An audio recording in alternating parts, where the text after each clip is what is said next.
Packing and unpacking in tuples நான் run பண்றேன். So ஆக்சுவலாக இந்த இடத்துல என்ன பண்றோம் அப்படின்னா ஏன்னு ஒரு வேரியபிள் வந்து கொடுத்துறோம். ஸோ இந்த இடத்துல டப்பிள்ல ஒரு கண்டென்ட் வந்து நம்ம கொடுக்குறோம். ஸோ ஃபர்ஸ்ட் வந்து ஸ்ட்ரிங், செகண்ட் வந்து இன்டிஜர், தேர்ட் வந்து ஃப்ளோட். இந்த லைன் ஓகே.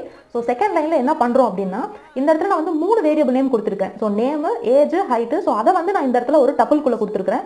டப்பிள்ல கொடுத்துட்டு ஈக்குவல்ஸ் டு ஏ அப்படின்னு அசைன் பண்ணியிருக்கேன். ஸோ ஆக்சுவலாக இந்த லைன்ல என்ன இருக்கும் அப்படின்னா ஸோ ஃபர்ஸ்ட் வந்துட்டு நேம், ஸோ அடுத்து வந்துட்டு ஏஜ், அடுத்து வந்து ஹைட் ஈக்குவல்ஸ் டு ஏன்னு கொடுத்துருக்கேன். ஸோ ஏல என்னென்ன வேல்யூ இருக்கு அப்படின்னா ஃபர்ஸ்ட் வந்துட்டு சக்தின்னு வேல்யூ இருக்கு.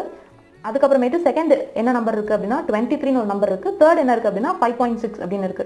ஸோ ஃபர்ஸ்ட் நேம் பார்க்கும். ஸோ நேம்ல என்ன வேல்யூ இருக்கு அப்படின்னா சக்திங்கிற வேல்யூ இருக்கு. ஸோ அதனால இந்த சக்தியை எனக்கு வந்து இங்க பிரிண்ட் பண்ணிடுச்சு.